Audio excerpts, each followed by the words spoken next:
Good morning, Service Alliance community. How y'all doing today? Dude, that song pumps me up every single time. It does? Every time. No.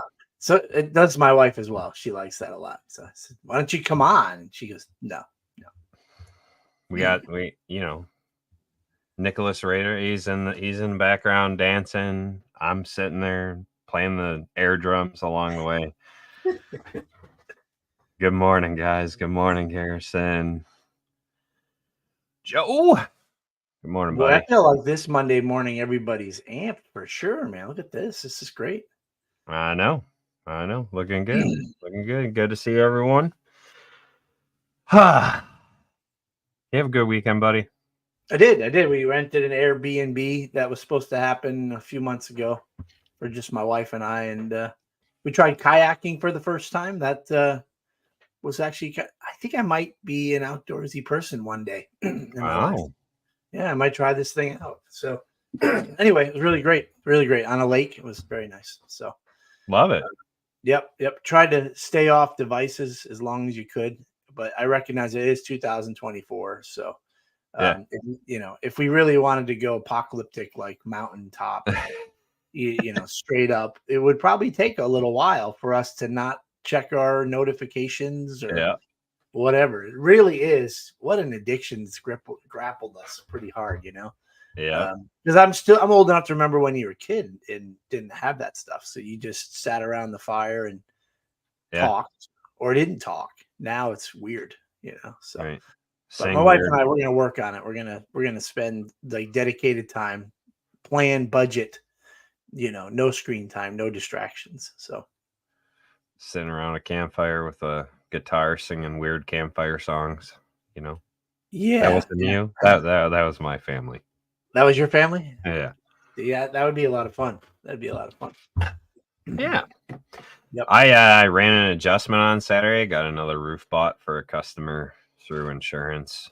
It's always fun to see women in the field, right? Women in the trades. I absolutely love working with them. They're fantastic. And so another woman adjuster out in the field, out there crushing it, knows what the heck she's talking about, doing her job. I love it. It's fun to see.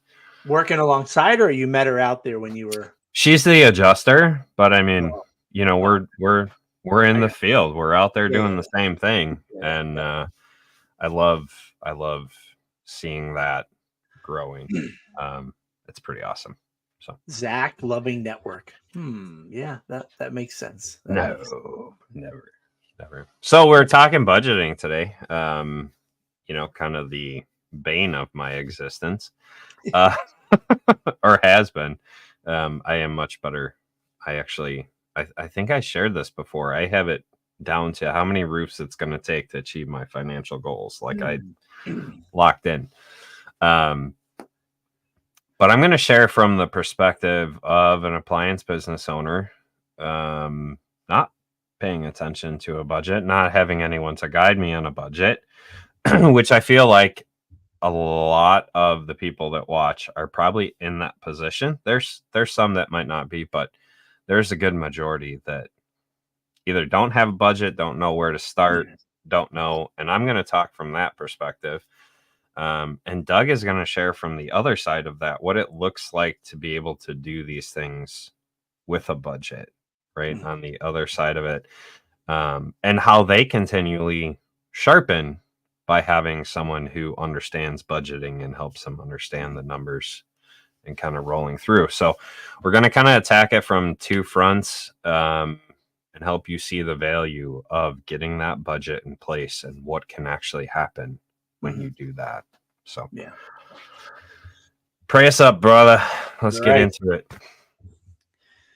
Good morning, Lord. We thank you for this day. We thank you that theme song charges us up, Lord.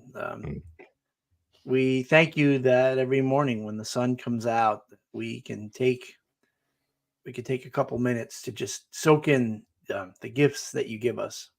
Help us with our mindset and our attitude, the attitude of our heart. Help us be grateful for where we are at and what we have. God, I know as I say that, many are in some trouble or are challenged or mourning. But again, this message of being grateful for where we're at can only be done through drawing on the power of the Holy Spirit and you, Lord. And through the highs and the lows, you will and want to be by our side. So, God, today, be by our side. Through the victories, through the challenges, and through the failures, Lord, we ask that you be with us. Help us make an impact on the people around us, our customers, our family, our employees, the stranger who cuts us off at the intersection in the next 32 minutes. Lord, whatever it is, let us have your presence be by our side and show the world who you are. In Jesus' name, amen. Amen. So talking budget, talking not having a budget, right? We'll start there. When I came into appliance repair and I took I hadn't even taken over yet. I was just learning the trade and being raised up to be the eventual owner of the company.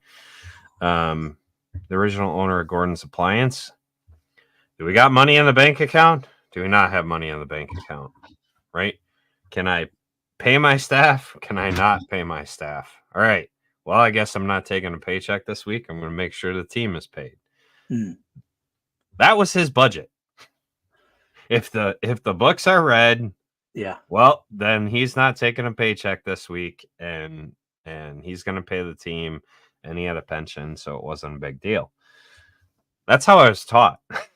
We didn't have a budget. We didn't have KPIs. We didn't have any of that, right? So I came in from a dysfunctional family, right? From a financially dysfunctional family, not understanding a proper way to line up a budget. And from the conversations that I've had in our community, there is a lot of companies in this position. There's a lot of owners in this position that just don't have a clue how to budget. Budgeting's not sexy, right? Like it's not fun. It's not enjoyable, but the fruits of it are enjoyable when you actually do it. So when I had people in the business guiding, right? My daughter calls her Grandma Lisa. Grandma Lisa knew every penny, every direction that it was going, when taxes were due, when insurance was due, when truck stickers were due. She knew everything. I had a chance to build a budget then. Had a chance to build a budget then. And instead, I ran the same way he did. Cool. We have money. I can pay my people. I can take my check home. Awesome. Good to go. Right. But what happens if you actually get into a slow season and you don't know if you're going to have the money? Right. And you shared a great example of what happens when you have a budget. So I want to kind of segue into that. Well, let me ask you a couple of questions first. Sure. Because yeah, I didn't get to take the journey that you had, and I think you hinted that there were probably some times that you couldn't draw a paycheck for yourself because you had to take care of your bills and your employees. Do you think that is a complete no, that you should always draw a salary, or like I guess I'm preloading the question for you not to know what the hell is in my brain. Here's what I'm thinking, Zach. I bet you, and I've never had to do this, that you have to sometimes sacrifice your own paycheck. You have to take care of your people. You have to keep the lights on first. But without a plan, without knowing your numbers, to do this, I think is kind of crazy because you're in the dark. You're in the dark, and you're kind of hoping and praying for what is to come instead of anticipating what is coming. And I think that the sacrificing a paycheck or some salary, knowing what is to come or why you're doing it or what you're putting your money into instead, is probably, it's terrible, but it's a good thing. But were there ever times that you, because you were unaware of what was going on, you took a pay cut, you didn't pay yourself? Yeah, I mean, I didn't. I From the time I owned the business till the time I shut it down, I had the same pay rate. Um, I took a raise when I started managing more at the business, and I Yeah, never took another raise in the 8 yeah, years that I owned the business. Um, you know, the biggest takeaway from not having a budget, not having the KPIs, not tracking the stuff the way that you should. Um, you want to talk about high blood pressure, you want to talk about going down the yeah, roads of addiction and stress and just everything. Oh man, the knots in your stomach, right? Um, don't have a budget. Yeah, just don't have a budget, and on occasion not have to take a paycheck to make sure that your team gets paid. Um, and you'll begin to resent the business too. yeah. What's interesting is when you create a budget and you make a plan and you Mhm. want to head somewhere, there might be a time where you have to do without. You might not be able to draw a paycheck, but it's because you want to stay within your goal, Mhm. your numbers, because you can see where you're heading. So it's kind of interesting to see how there's a positive and negative aspect of not getting what you need or taking what you need, because without a plan you're in the dark, and with a plan, you're inspired. It's probably, with all those feelings, and thanks for being so honest about that, Zach. I mean, you probably got some guilt in there, some shame, right? I mean, Oh, uh, yeah. I can put that into my own personal budget and say, hey, I wish that we were farther along with a single family income at my age. And oh man, the emotions and the lies and the feelings that overtake you are pretty crazy, right? Yep. But with a plan in place, with my personal budget, it's so cool to sacrifice. It really Yeah. is, because we know where we're heading with it, right? Right. Yeah. Right. Well, and the other side of that is if you're appropriately budgeting, you're also appropriately budgeting an emergency fund. And so I've taken one paycheck since January. in, One. in this roofing industry, right? One. Yeah. Yeah. Yeah. Yeah. I left the flooring into roofing, and that guy shorted me $12,000. Mm. $12,000 of work that I did, I was Budget. shorted. The budget's broken, not because of The you. But I had set aside money. I Right. had created a security net to allow me to ride the storm to the first paycheck that I took in roofing, right? Yeah. And so, um, yeah, there's a freedom in that, right? And there is, like, when you're used to being able to just do whatever, you know, um, it is hard. But on the other side of it, to know the financial freedom and to know the success that's coming a little further down the road, to know those things are coming, man, there is a joy in sacrificing temporarily for that longer term goal. It's an amazing I feeling. think you said it earlier, you know where you're heading. You need a certain Mhm, amount of roofs sold to mhm. get where you're trying to be. And that's where you can keep your eye on the prize right there.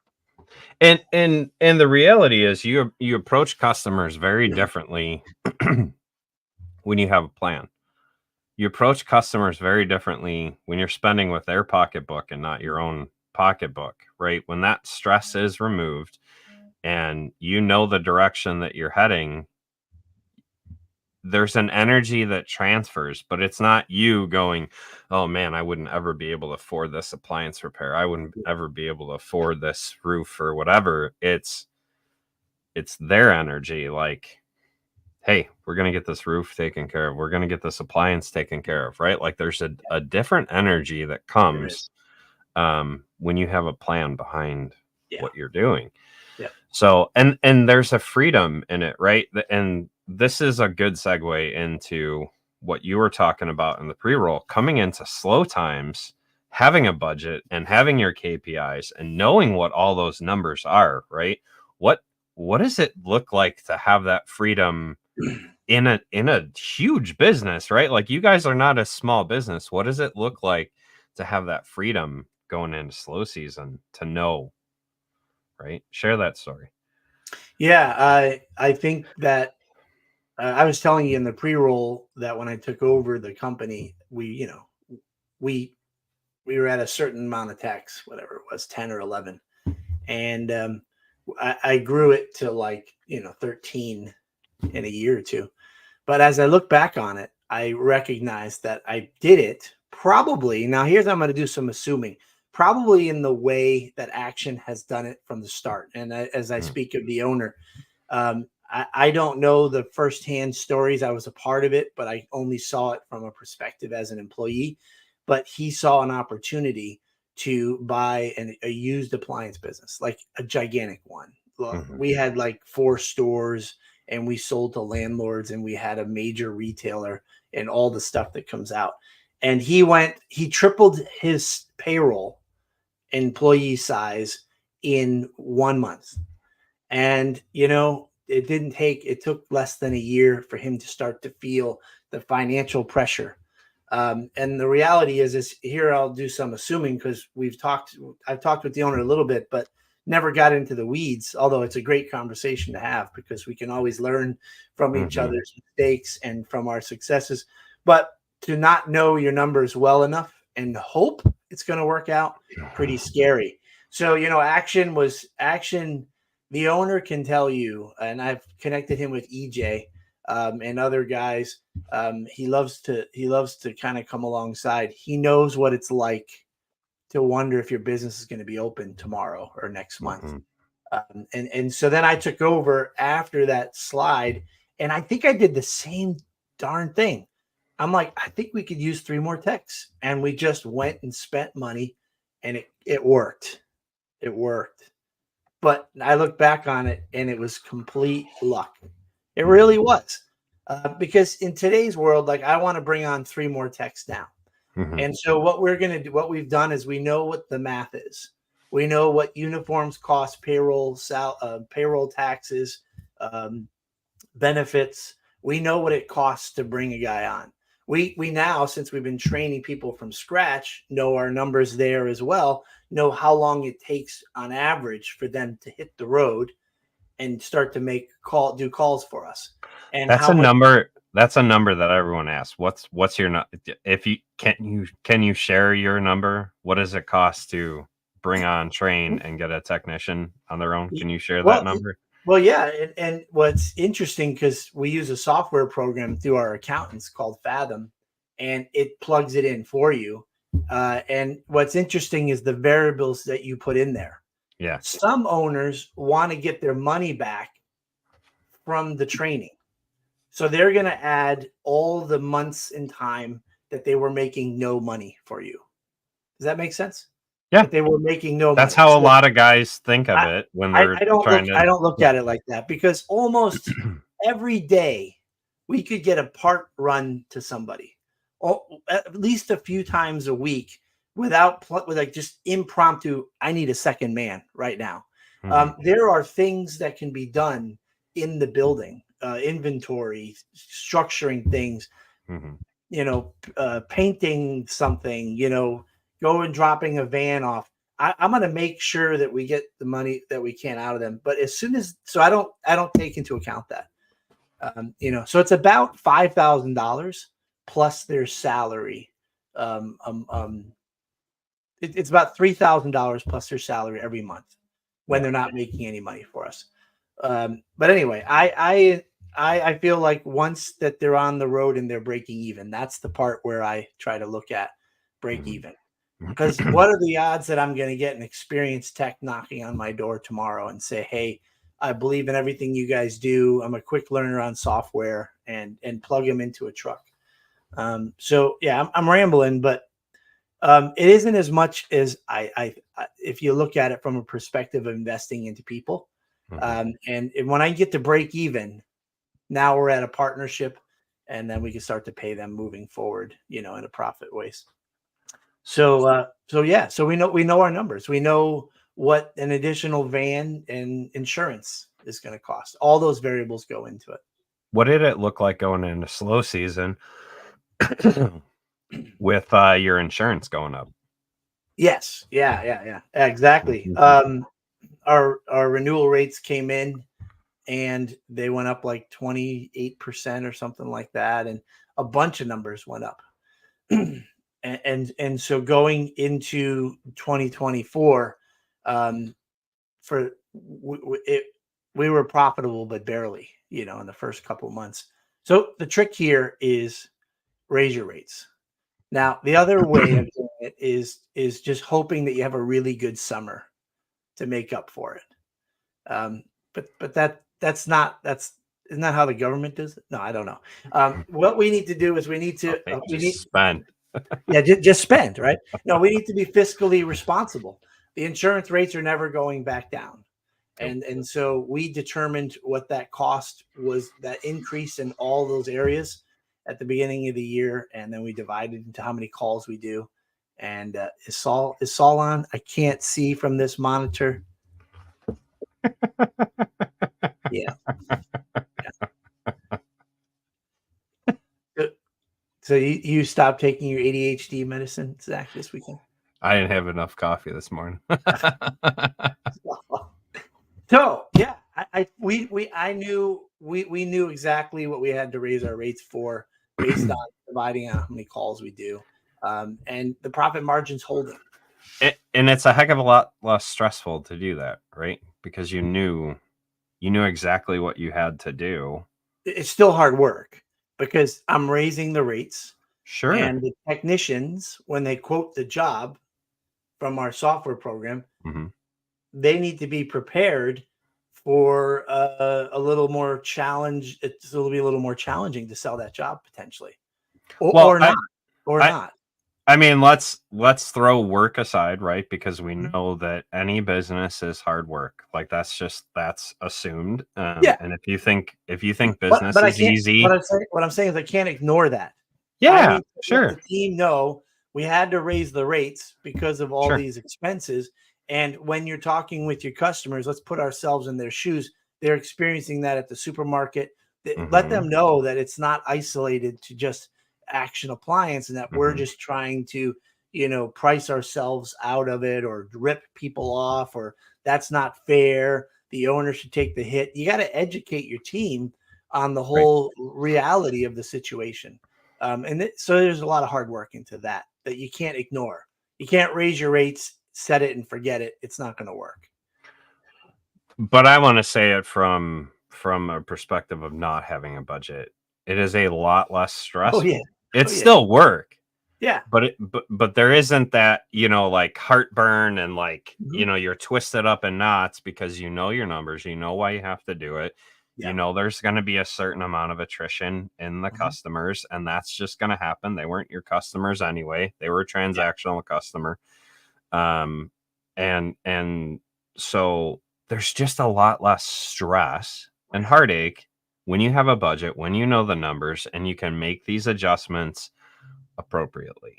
Right. Well, and you're not overshooting it either, right? Like it's not oh crap, we did this. I'm just going to raise my rates to this and hope for the best. It's no, it takes exactly this amount to do it. And so I'm going to raise it by this percentage point, and off we go. And it's not as stressful. It's not as like, what do I do? What do I do? Right. Like it's easier to do that.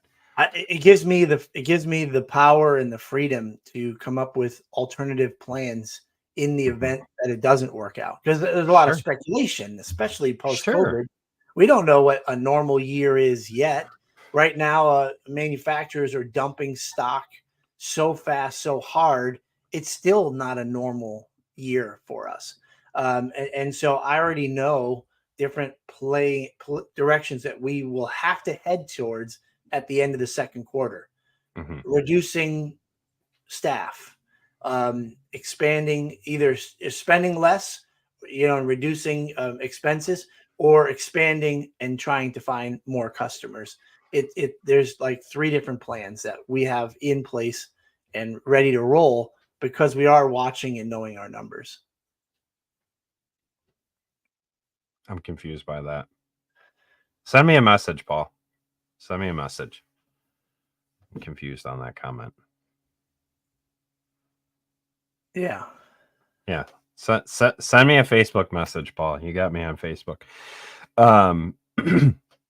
So there's just less stress. Now I can think back to where a lot of these guys are coming from in not having a budget in place and seeing these increases and seeing fuel costs go all over the place, and the stress and the sleepless nights and the just chaos that comes out of that.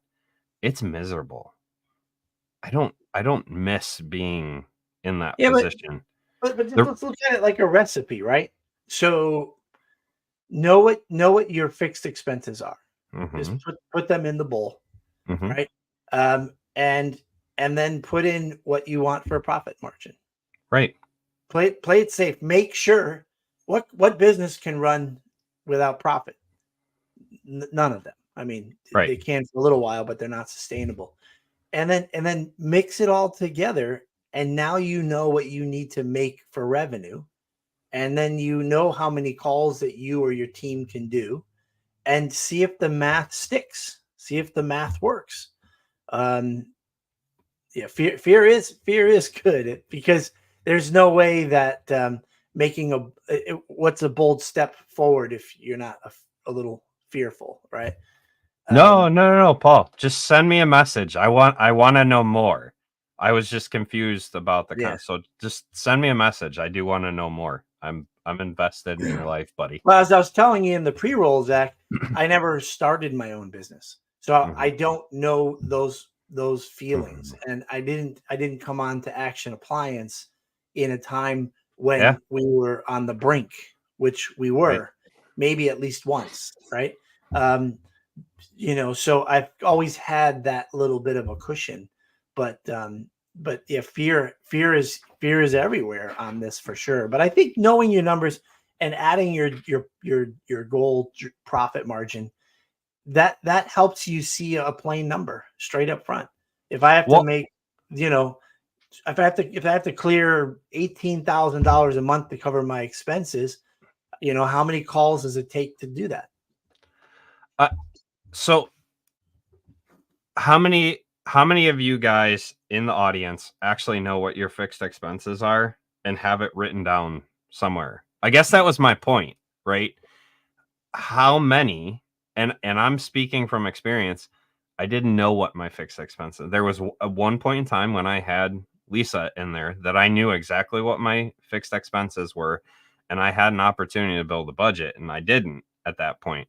But that's my point. Like, how many of you watching this actually know what your fixed expenses are, have it on paper, and are able to make those adjustments, are able to make that profit calculation intelligently?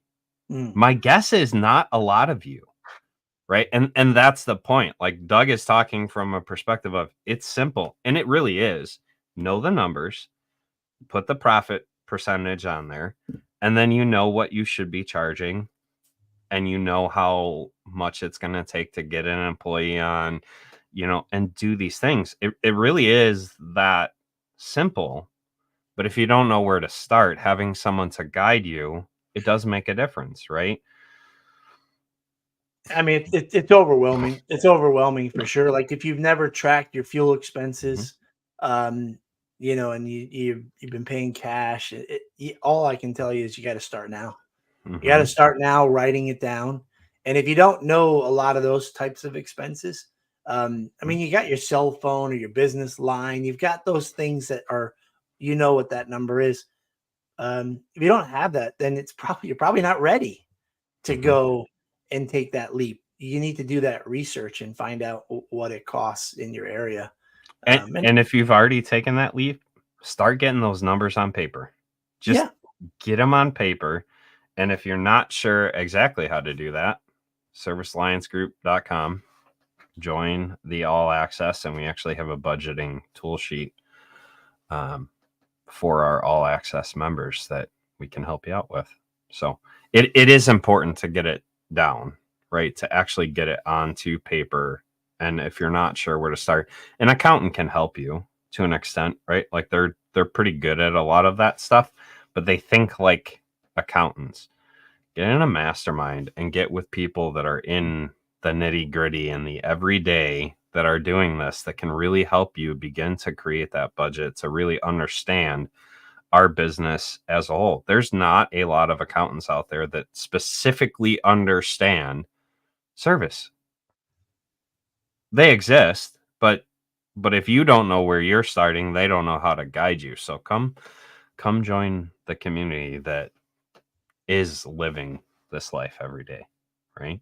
Yeah. Um, is there anything else on this topic? Is there anything actionable that we can leave with these guys as we're wrapping up? What's the key point we want to give them? Well, I think know your numbers is definitely the foundation of it all. I think finding a bookkeeper or a friend that will challenge you and ask you questions is good. And I think the most important thing is to remember that you're not meant. You have to stop taking one for the team. Everything has to be paid for through your business, through your job rates. And I think that's a great starting point, because then your foot's on solid ground. When you're collecting the amount of money that you need to get the job done, and not based on feeling and emotion, but what it needs. So in your market, if it costs this much to cover your expenses and be profitable, and no one in your area wants to pay that price, then I guess the appliance repair is dead in your area. See, that's what always runs through my brain, is that at some point, TV repair changed, right? A toaster used to get fixed when Rob Jones was a kid. Toasters were fixed, and electric can openers were fixed, but now those are disposable products. But be careful on calling our industry dead, right? Because I hear that a lot in our community. I can't get what you get in your area. It's not about getting what I need or what I get. What do you have to cover your expenses and be profitable, and then be bold and charge that price and stick to it. Do it. Do what you need to charge for at least a month. You will not break your business. I promise you. And at the very least, if it looks like your business will go out of business, if you don't sell the next 10 jobs at break even or at lower cost, you're just just paddling in the ocean. You're going to go down anyway. So be brave, be bold, figure out your numbers, add 10% profit to it. Don't forget your damn pay. You got to get paid, and just run that number. Figure out how many calls you do in a month, and then if you do more calls, you get to adjust your number. But I think that's it. You got to know your numbers, and you got to apply it to your pricing guide, and you need to charge it right away, today, tomorrow. Like you said, get into a mastermind group together. It's a great exercise to sit down together and go through your numbers and share percentages. EJ went through that, right? And I said it before, I'm going to say it again, because hopefully this drives home with you guys. Stop making prices with your wallet. Okay. So if you're going in to sell a job and you're thinking with your wallet, not your customer's wallet, you're going to lose those jobs. But if you think from the perspective of the customer who has a pain point, you are servicing it. When we have pain, more often than not, we are willing to pay any price to get rid of that pain. You're serving customers with a pain point. If you are serving them well, stop spending with your own pocketbook. Absolutely. Okay? he had a technician that was spending with his own pocketbook and he couldn't get behind the sale. But once he understood the numbers, once it was on paper in front of his face, and same thing for EJ, once it was on paper in front of his face and he was seeing these numbers inside and out, he was able to stop spending with his pocketbook and start making the appropriate decisions for his business. And that's what I mean, guys. Get it on paper, understand those numbers inside and out, and believe in it. If you believe in it, don't undervalue yourself. If you've got a good looking truck, van, if it has a logo on it, if you got a shirt with your name on it, and you're going to go and you know what you're doing, and you're not breaking promises, you're not blowing people off. If you call people back, if you schedule them and you show up, you are awesome. You are a world-class professional servicer. And for you to tell yourself that you're not worth that is going to be your downfall. That's what you're going to get. You're going to get that not worth it number.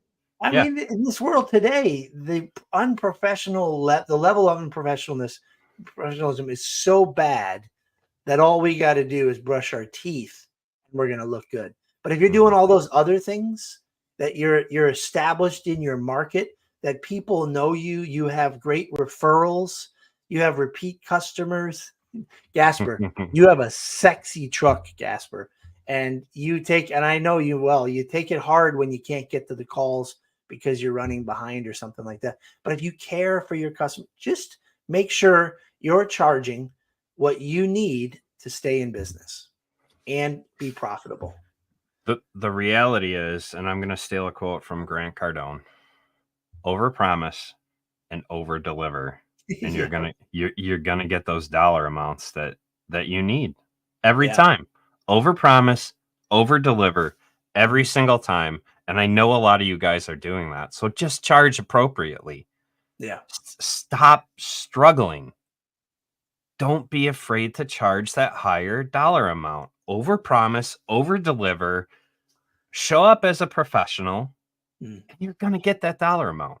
I think that's the biggest takeaway for everyone today. Like, just be you and charge appropriately. It starts with getting it on paper. It starts with getting it on paper. Charging what your competitors charge, and charging what Action charges in Connecticut or know your numbers. Yep. Add your profit. Yep. That's your number. Stick with it. It'll inspire you to be excellent because you need those customers to call you back. 100%. Yep. Love it, guys. Well, hopefully we helped you today. We got coming up on Saturday, we have 5 Steps to 5 Stars led by EJ. You're an all access member. That is free. We do have on Thursday night the whatever Alliance Hour thing conversation on Zoom. It's on the calendar. It's official. And it's whatever hour. Yeah, I don't know. Anyway, we're going to be talking a little bit about that, and then we're going to go real in depth on Saturday with 5 Steps to 5 Stars. So if you're not a all access member, servicealliancegroup.com, become an all access member and join a group of guys and gals in the industry that are really striving to do these things that we're talking about, to be the best service company that they can be. And you tips and strategies from people in the industry. So leave you guys with that today. Congratulations, Paul Hartland. Looks like I get it now. You're taking your next chapter. You're putting a foot in the raging waters and you're going for it. And I'm excited for you, my friend. Love it. Yep. Thanks, guys. All right, guys. See you next time on the grind.